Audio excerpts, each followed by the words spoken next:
Hello everybody, this is Sam from Roadloft, and today I'm going to show you how to take measuring of your truck bed to make sure the Roadloft kit can fit in.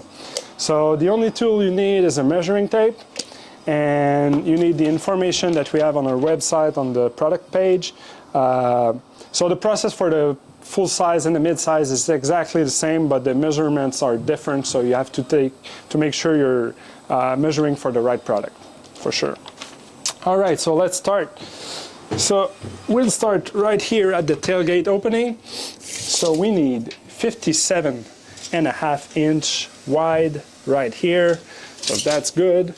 Then we go in between the wheel well. We need 48.5 inch right here, that's good.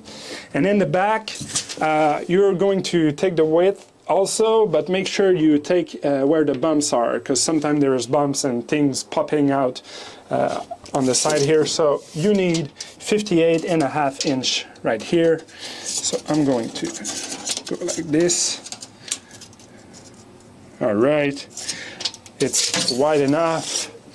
And the last width we have to take is the shoulder one, so right here where the truck bed top is. So we put it right there. And we need 61.5. Go like this. I have 62, that's good. Once we've done all the width, and make sure it's wide enough to receive the Roadloft kit, we're going to measure the length.